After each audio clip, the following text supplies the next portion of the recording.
I've been holding out so long. I've been sleeping all alone. Lord, I miss you.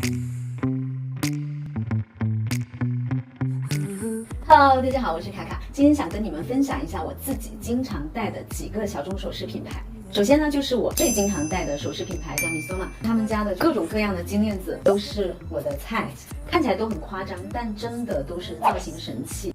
如果你们有经常关注国内外的博主，会看到他们的很多搭配里面戴的项链其实也是他们家的。你看他们家这些链子单独看就已经很夸张了，但是它叠戴也很好看，就几条夸张的链子搭在一起，随便组合都非常的搭。如果穿黑色高领，或者是穿比较严肃的那种西装啊、大衣什么的，只要戴上它们，所有平淡的造型或者严肃的造型瞬间就变得时髦了。如果不喜欢像我刚刚那么夸张的话，像这个就是属于日常百搭的。还有像我经常戴的这个大圆耳环，但是买到好的质感的或者是正好的大小其实不容易的，要成为造型的神器，质感还是不能差的。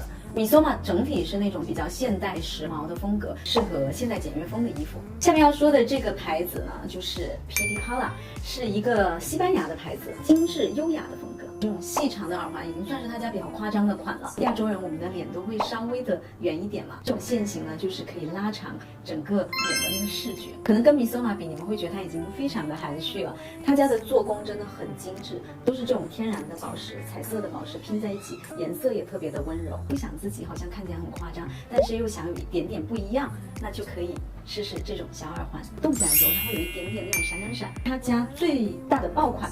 这个我们工作时几乎人手一条字母的项链，我是选了我名字的首个字母。至于我的首个字母为什么是 F 不是 L， 就不告诉你。它也很适合跟锁骨链那些叠戴的。好了，这个牌子就说到这里。下面要说这个也是我个人非常非常喜欢的首饰品牌，叫 Monica Vinader。它是一个英国的小众首饰品牌，它有点酷，但是它也不失精致。你们看我平时经常戴的这个戒指，可能是我所有的首饰里面利用率最高，没有之一了。而且我每一次戴，就几乎都会被人问说，哇，你这个是什么大牌的珠宝？其实不是的，它也不贵，但是它的做工真的堪比珠宝，然后质量也是堪比大牌的。它是单独这样卖，然后我把它买了2个，然后就拼在一起。当时在店里我这样戴的时候，店员还夸我很有创意呢。一起买的还有这个，每一个看到人都会哇的一声，因为做的真的太精致了。你看这个造型，还有这个钻镶嵌的那种效果，你看，我觉得去很隆重的场合也可以戴，尤其是穿黑裙子，真的美爆了。几乎每一次戴都会被人问，你这个项链是什么？很贵吧？其实它真的没有很贵，都是我买了已经有5、6年了。我对于我买来的喜欢的东西还是非常的爱惜，虽然我也天天戴，但是质量真的完全经得起时间的考验。他家还有这种就是比较复古的系列，用巴洛克珍珠做的耳环呀、手链啊，这个也是手链，可以把多余的这个拿掉的。取掉这节以后，它就是一个我的手环了。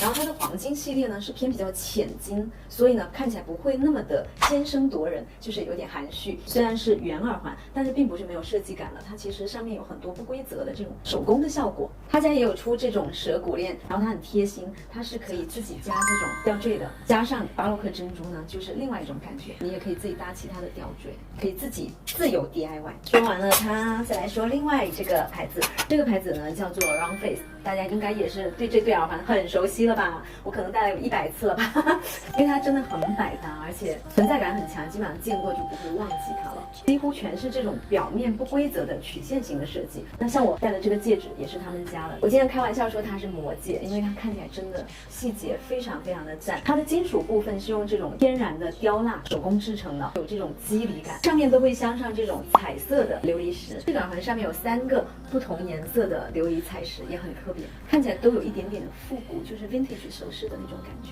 像我手上拿的这个耳环，金属部分呢是纯手工雕蜡制成的，然后下面还缀了一个小铃铛，银色的，还有一个紫色的琉璃。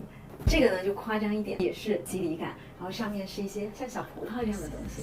好啦，这期4个我很喜欢的小众设计师品牌的首饰呢，就分享到这里。这次说的全都是国外设计师的品牌，国内设计师品牌呢，我准备留给下一期。如果你们喜欢看这样的主题分享，记得在留言区留言给我，也记得给我点赞，有惊喜哦。我们下期再见，拜拜。